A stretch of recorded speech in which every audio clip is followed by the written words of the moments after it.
Most mountain bikes you see today and in the past use the traditional derailleur gear system setup. We have 1x11, another 1x11, 2x11, 22, 2x10, 20, 3x9, 27. Now the bike I'm about to show you has a 1x14 speed. It has 526%. Easily stuffable.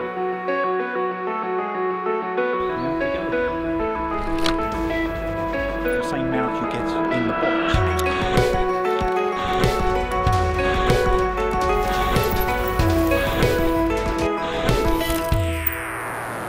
How have I got a 1x14 gear setup?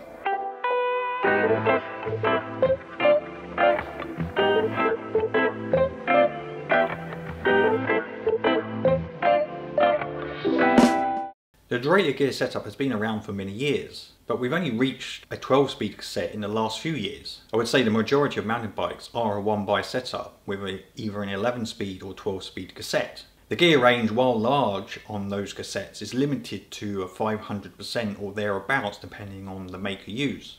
At the moment we cannot get any more gears on the back using a cassette, and the only way to increase the range is to go with a 2x setup, which is frowned upon these days. I don't know why. I personally do not have a problem with a 2x setup. I have it on many of my bikes. The only exception is my fat bike, which I've only just converted to a 1x setup, was because this front mounting plate in the frame has broken. This used to be a 2x10, giving me a gear range of 625%, far larger than the 500% you can get on a 1x12 system.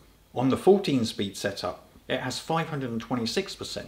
This is my On-One 456 carbon, and this is the bike now that has the roll-off hub fitted, and this is going to be my winter play bike. Absolutely love the hub. It's bulletproof, can ride in all mucky conditions, frozen conditions, through slush, snow, and it'll just keep on rolling. It's very low maintenance and only needs an occasional oil change.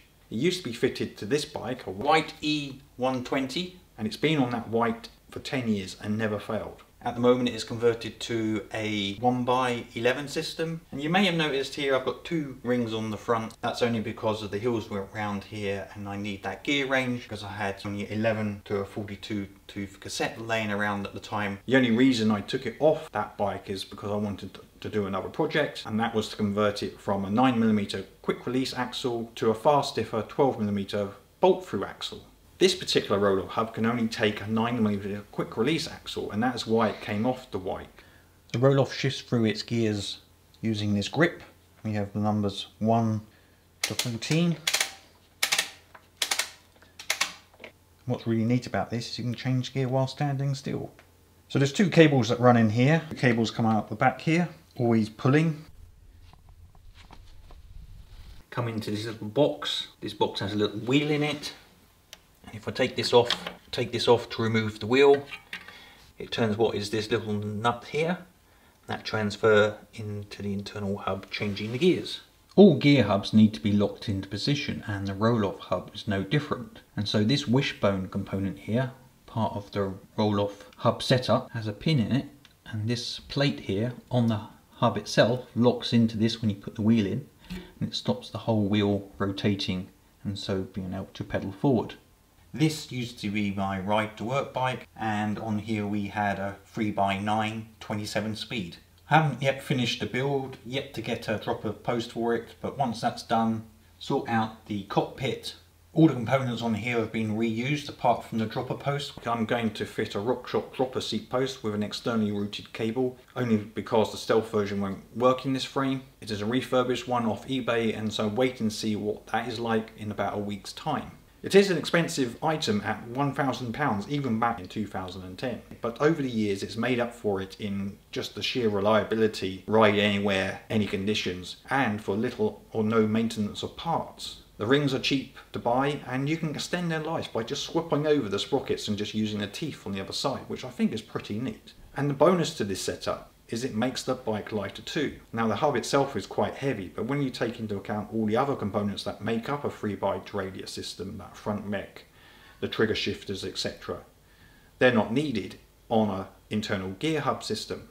And so it makes for a very tidy minimalist setup. Now the rest of the video is footage I took to convert the bike to use the roll-off, so continue watching if you're interested on how I did that. course, if you want to stop now, I hope you found this interesting. If you liked it, then do please give it a thumbs up. And of course, if you have any questions about the roll-off, I'm happy to answer them in the comments below.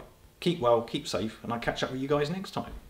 Right, the first thing I have to do before I start dismantling the bike is check that I have all the bits and pieces to refit the wheels of this bike, because they're not the same. Because these are, the front wheel on here, for instance, is a 9mm quick release, and we have 9mm quick release in the back. That's fine for a roll-off. But the wheels used to be on my white E120, as you remember, and that has a Hope 20mm axle.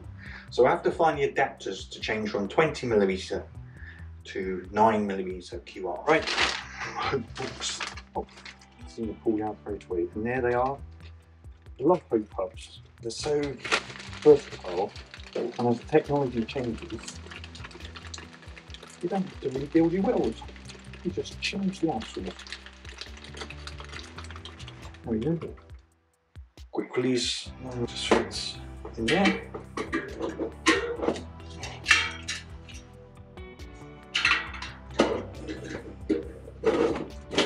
There. Conversion done. First thing to do is I need to strip this bike, take the lights off. Now this used to be my ride to work bike, and it still could possibly be that. That's why I like building bikes, taking all apart.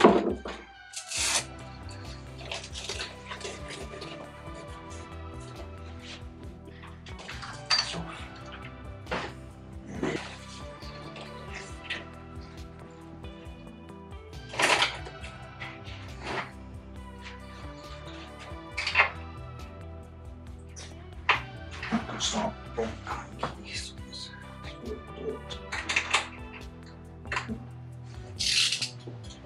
Put some light on the subject.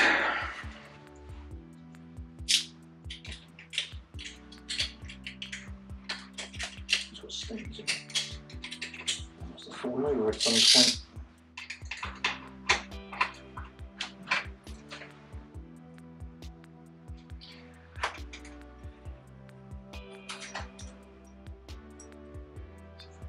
Yeah.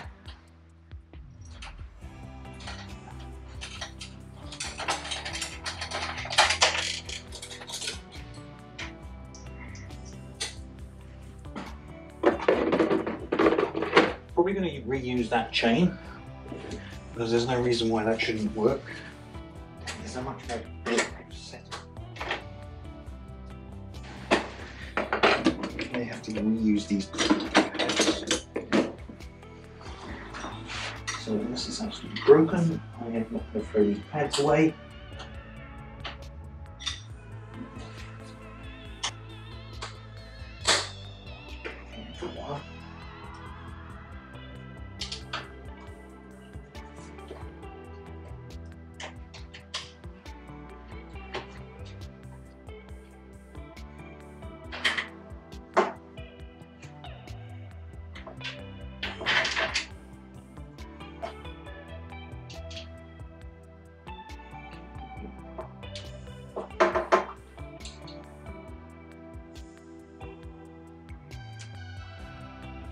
I'll keep this side, and that's got the hanger.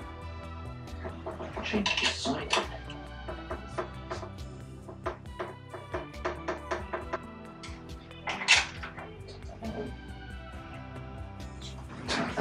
That's spinning.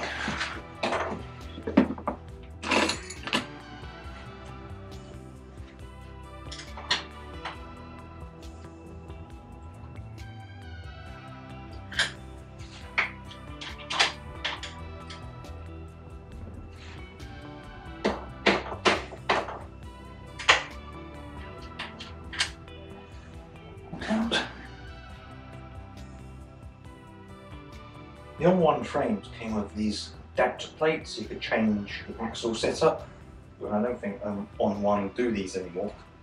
So what I'm going to do is replace this plate to this one. So I'm just going to put this back on the bike. I need to clean the frame off it.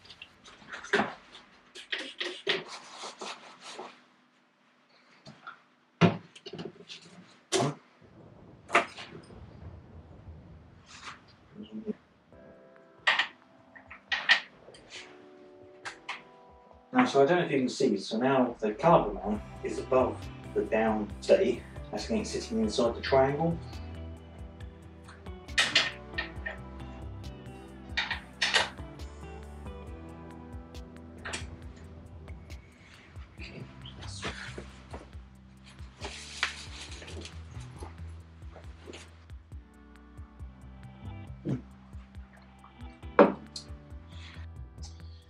Seems like one of my cameras has failed, so I'll need to check that out.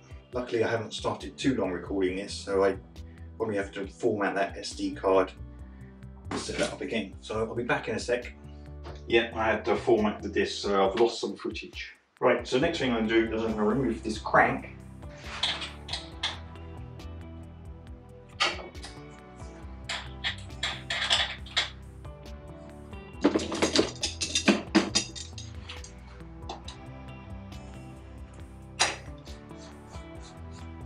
Safety.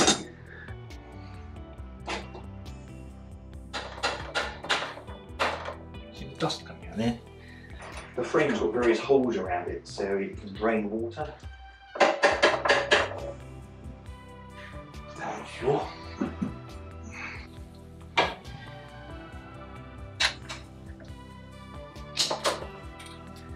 Now I don't know if you've noticed on here, but I use a lot of this cable straw, and quite difficult to find, I found, but if you do find it, what you can do is you can make sealed systems. So like on this frame, it's got a cable mount here and a cable mount here, and it expects you to run a naked cable here.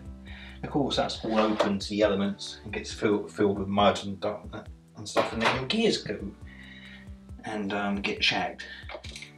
But using cable straw and using Shimano's long-nosed cable end, you can then slip cable straw very tightly onto this, and it creates a very good seal. And I don't know why bike shops don't do that, because you don't have to maintain it. I mean, this system here has been going, what, a good number of years, and I haven't had to change the cables. Apart from where the end of this one is, where it's steel, and it will corrode and block up. Bit of cable straw there. Put that in there. Bit of cable straw there. And this is why, personally, I've never had a problem with one-bike systems. Now, once in a blue moon, in all the years I've been cycling, I might have had a stone in the rear for me. You know, keep it clean. Yes, it does get filled up with gunk and got a muddy ride, but you really do have to go through some clag to stop one of these mechs from working.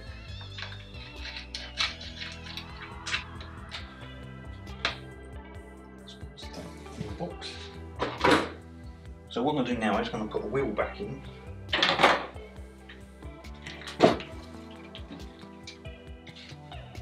Well, it's really light right now. I'll take this off.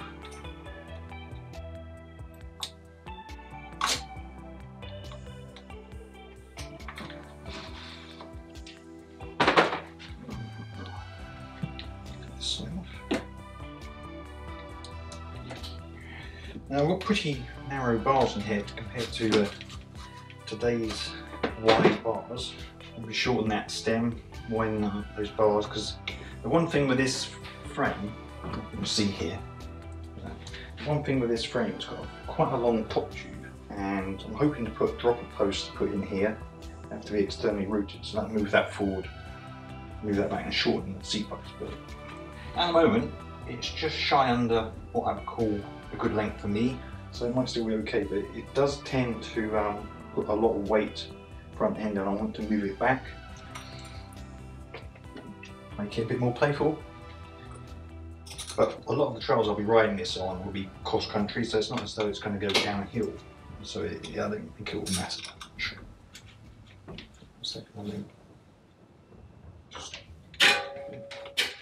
Look a bit ancient compared to today's stuff, very square. 9-speed shifters.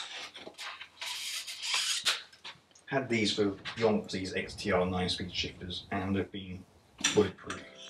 Must be what, at least 15 plus years old.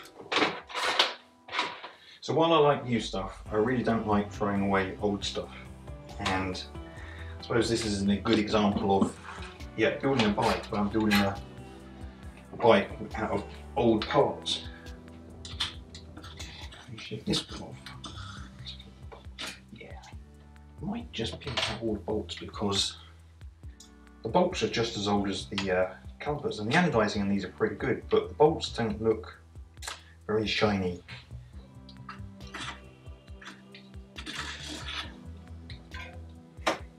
Probably wasn't. Try not to scratch up the bars here.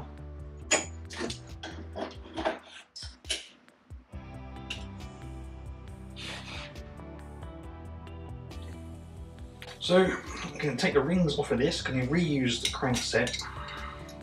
So this is going to be turned into the 1x bit.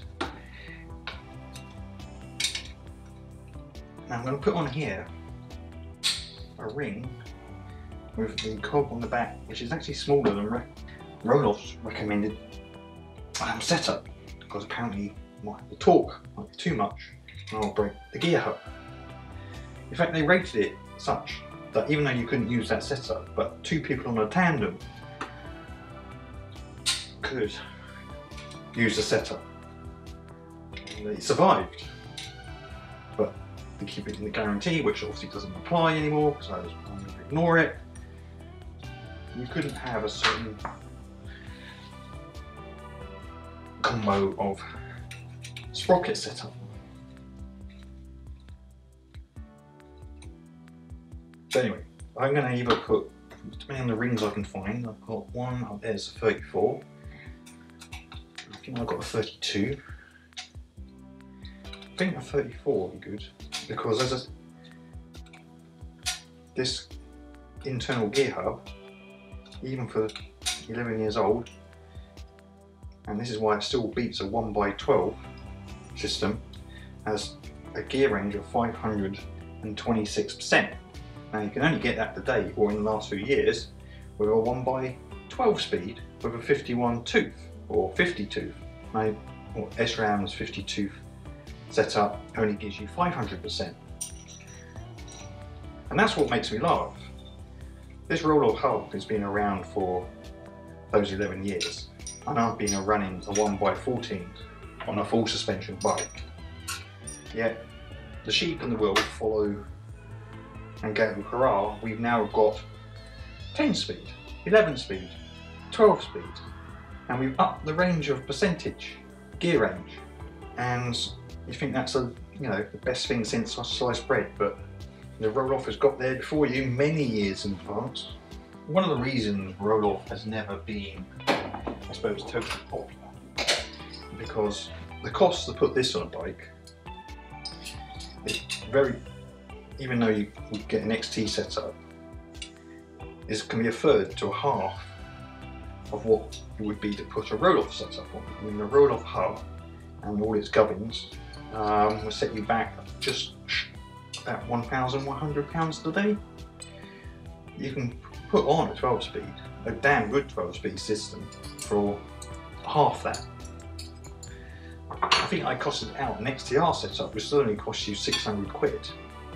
That's half the price, almost half the price of what it would cost to put on a Rohloff system on a bike.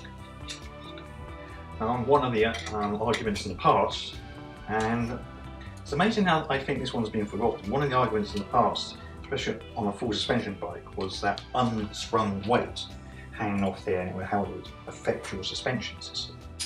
And yes, you put a Rohloff hub on a suspension bike and you've got 1.5 kilos hanging off the back, and it does affect that suspension. Not so detrimental that I couldn't ride. I mean, I rode it for 10 years and I never had a problem. Right, this is really quite tough without buckling my hand up. But yes, it's there. But that was compared to, say, like 11 to 32 tooth cassette. But today, depending again on your setup, nobody mentions the unsprung weight of an XT 11x46 tooth cassette or a 12x51 tooth cassette. All still, I mean, you're talking 0.5 kilo there. Okay, it's not in the realms of Rohloff hub's weight, but nobody mentions that unsprung weight disadvantage anymore. as to why you should or shouldn't have a particular gear setup. I'm just going to put this on the floor before I lose it all. Put that up on the wall of souvenir rings. Well, I'll do it later. See if we can get some of this on top of it. So I'm just going to clean this up, switch the cameras off, and I'll come back to you in a minute. Okay, back, cleaned, I'd say 90% of the old grease. Anyway, that's mostly cleaned up. Could go a bit further, but it'll be a bit pointless. So now I'm going to look for some rings. I've got, as I say, I've got 34 tooth up there, and I maybe look for a 32. So I've had a rummage through my bits and pieces drawer, and I've got lots of rings, and I do have some ones that are used. Got some new ones. This one's a 34, but I've used 34 up there. So I'm going to use this 104 32 tooth. It used to be on a 9-speed derailleur gear setup. Looking pretty good, and I'm only using it because I feel like it looks like it's still got some life left in it. So I'm going to do this first, and the other thing I'm going to do, and as you'll see later, I'm thinking of putting on the sprung load mock derailleur system that the roll-off came with. So I don't have to have a fixed length chain. And that way, if I need to up the size of this because I think it's too low geared, and I'm thinking I need a low gear because if it snows, you need all that torque. So I'm going to put this one on here. I'm going to put it on the inside. So even though it's not perfect, it's going to go on the inside like that. So the chain line is better. So I need to take off the white big gripper system stuff and convert that to QR 9mm.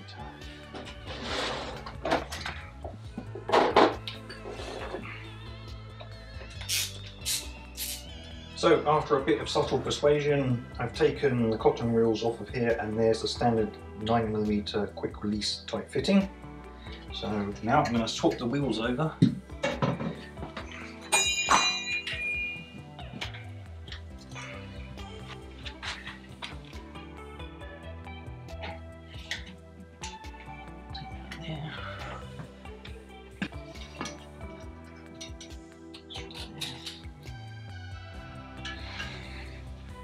So there you go, 9mm quick release. See where that chain line is. Now it looks like it would be better off on the inside.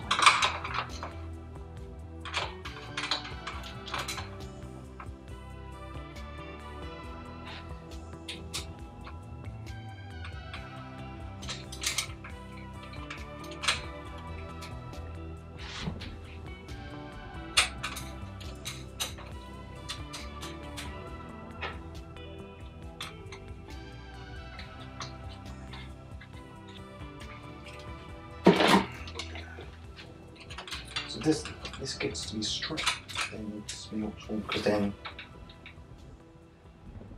minimum wear on the side of the sprockets and the teeth. I think that's where it's going to have to be, inside. So I either need to pad this out, or I'm going to have to get some shorter chainring bolts. So after a quick rummage, I have found some shorter chainring bolts, and that now fits in there nicely. So this is a 32 tooth all set up there. Yeah.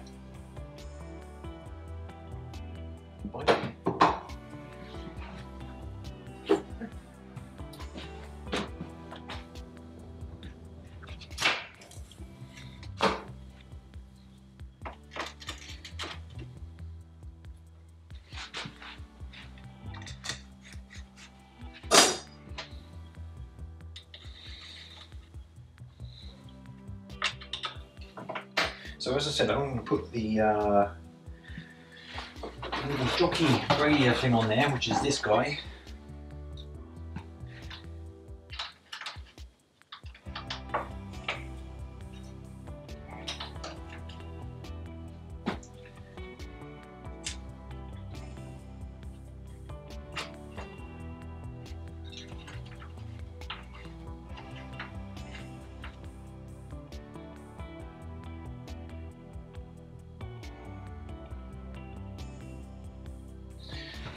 Look at my roll-off box.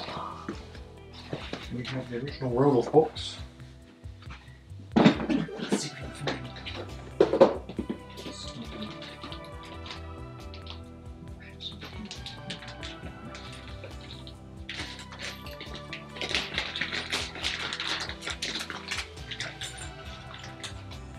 so that's a washer from the roll-off box for bits and parts.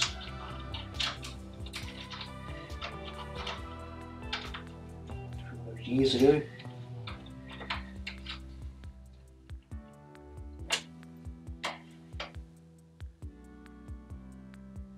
Okay, so dummy jockey drilling system is aligned with rear sprocket.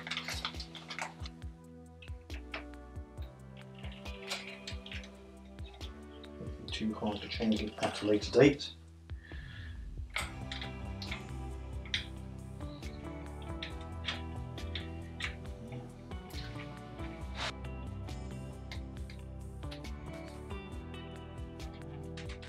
This has certainly confused a few people, the fact that I've got what looks like a derailleur, but really I've got an internal hub.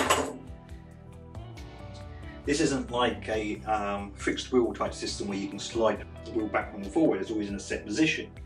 This needs to sit in there, otherwise this whole thing rotates and it doesn't work. Next thing to do now is to put the Wishbone system on. Some more chains there.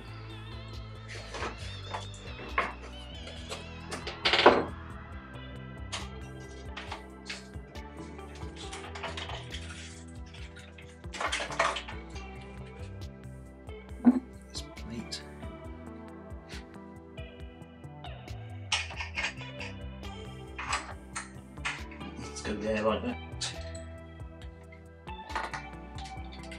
That end. Oh. That's what I do like about this on-one 456 frame. It's got so many options on it, and even the routing of the cable with lugs up, chain stays, down seat tubes.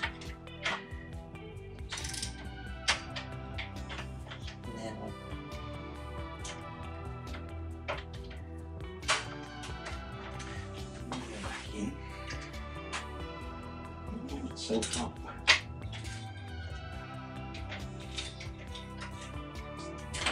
All fits in there, so it locks all that into place.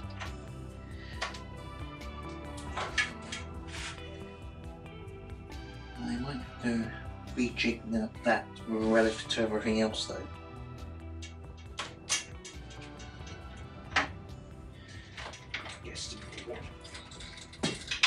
So we come to the bit. This is the contraption that moves a little wheel in here, mechanism, so you just turn this twist handle which sits on the handlebar. And this is why this is so reliable, because there's no springs involved, and while these cables can stiffen up a little bit, there's no springs to work against, so it's just whatever you will risk and turn it by. And so this has to fit on here. I don't know what the orientation is now, because it's obviously changed. I'm going to have to, I think, take this wheel off and move this round, so this sits like this. Taking these bolts out and rotated the Wishbone lock plate around a few more degrees.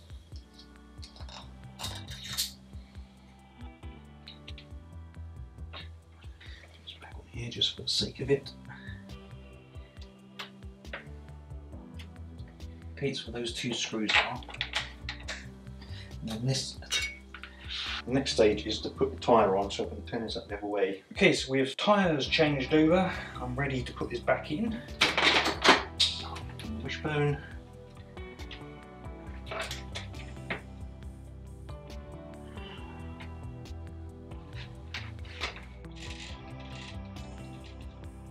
Right, quick release, Wishbone to lock in the roll-off hub. And now we've just got to sort this gizmo out. Yes. Okay, so I've just turned around the bike and now I am going to see if I can route this properly. So this goes on here. And before I do actually put this on here, I have to make sure I have got it one way or another. I don't know which way it is, I can never remember, but it doesn't matter as long as I get to one end of the 14 gears. The same with this one.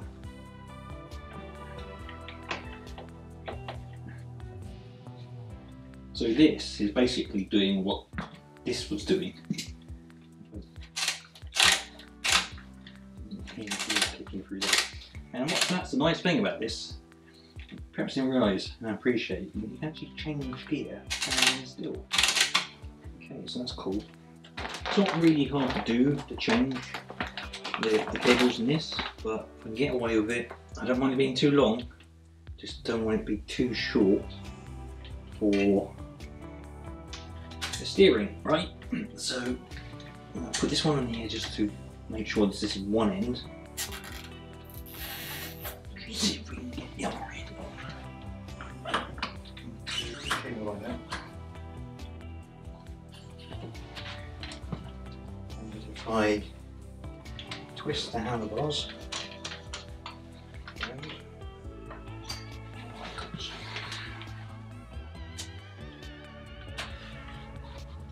So you need a especially short grip because it's a twist grip. this one here. Place. That's the right place.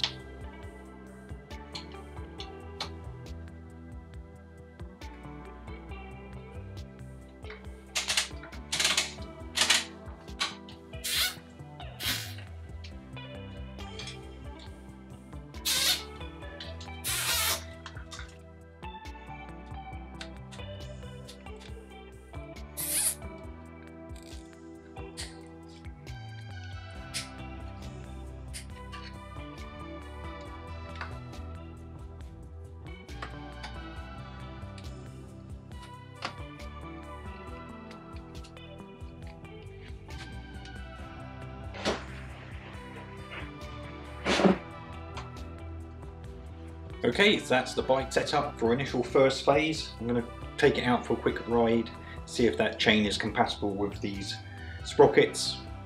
50-50 chance that's going to be the case. If it's any crunching, I'll have to change it. Future upgrades. I would like to put a dropper seat post on here. I think I'll certainly be upgrading to UST tyres so we can take those tubes out, make it a little bit lighter. And I think the gearing's okay for the hills around here. It's biased towards low gears instead of high gears, but with that 526% gear range, I think I still have sufficiently high gear to travel along on some roads. So, hope you like this video.